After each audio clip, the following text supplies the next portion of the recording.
Welcome to my channel Bharati's kitchen. আজকে আমি এই পমফ্রেট মাছ দিয়ে একটি রেসিপি বানাবো। দেখো কিভাবে আমি বানাচ্ছি।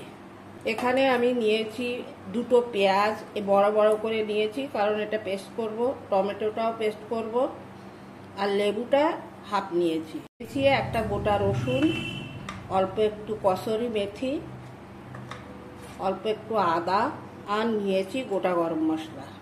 আমি একটা মিক্সি নিয়েছি, তার মধ্যে রসুনটা দিয়ে দিচ্ছি, আদাটা দিয়ে দিচ্ছি, কাঁচা লঙ্কা দিচ্ছি এর সঙ্গে। আমি এবার পেস্ট করব। আমি একটা বাটি নিয়েছি, এখানে আদা রসুনের পেস্টটা এই বাটির মধ্যে দিচ্ছি। পেস্টে আমি একটু লবণ দিয়ে দিচ্ছি, একটু হলুদ দিয়ে দিচ্ছি, একটু ধনে গুঁড়ো দিয়ে দিচ্ছি, একটু গুঁড়ো লঙ্কা দিচ্ছি।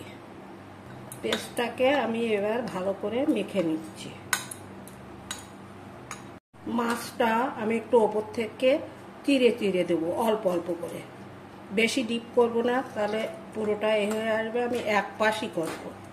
একটা লেবুর হাফ নিয়েছি, আমি লেবুর রসটা দিয়ে দিচ্ছি। অনেক সময় মাছে গন্ধ থাকে, তার জন্যে লেবুর রসটা দেওয়া।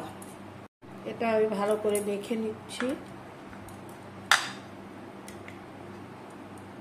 আমি মাছের ওপর দিয়ে একটু এই পেস্ট দিয়ে দিচ্ছি, ভালো করে ওর ভিতরে দেব যাতে মশলাগুলো যায়।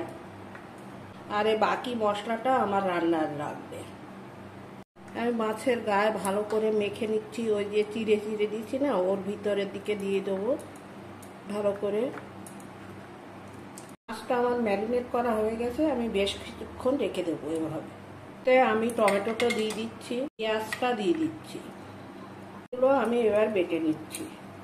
কড়াটা আমার গরম হয়ে গেছে, আমি মাছটা এবার ভেজে ফেলবো। তেল দিয়ে দিচ্ছি,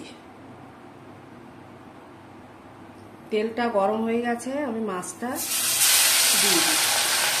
মাছটা আমি উল্টে ভেজে নিচ্ছি। মাছটা আমার হয়ে গেছে, আমি নামিয়ে নিচ্ছি।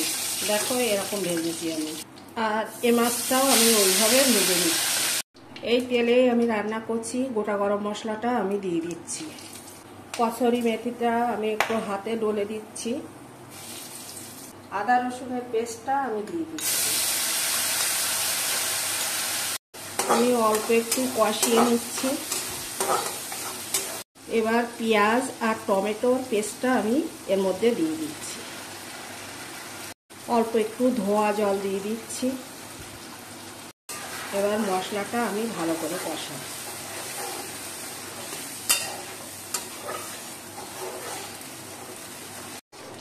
এর মধ্যে আমার লবণ, হলুদ, ধনে গুঁড়ো দেওয়া ছিল, তাই আমি আর কোনো মশলাই দেব না।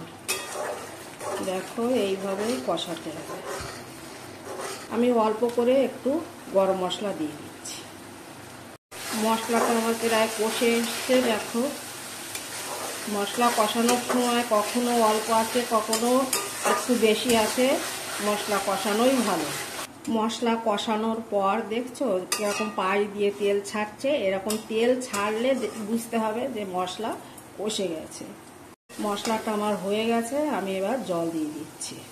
জলটা দিয়ে দিচ্ছি, অল্প করেই দেবো জল। এই সময় তোমরা লবণটা একটু দেখে নিও। আমার একটু লবণ লাগছে, আমি দিয়ে দিচ্ছি অল্প একেবারে। ঝোলটা ফুটে গেছে, এবার মাছটা দিয়ে দেবো। ঝোলটা আমার ফুটে গেছে, আমি মাছটা দিয়ে দিচ্ছি। রান্নাটা আমার হয়ে গেছে, আমি এবার নামিয়ে নিচ্ছি। দেখো কত সুন্দর হয়েছে। রেডি আমার পমফ্রেট মাছের ঝাল। দেখে বলো তো কেমন হয়েছে, কালারটা কেমন এসছে, তোমরাই বলো।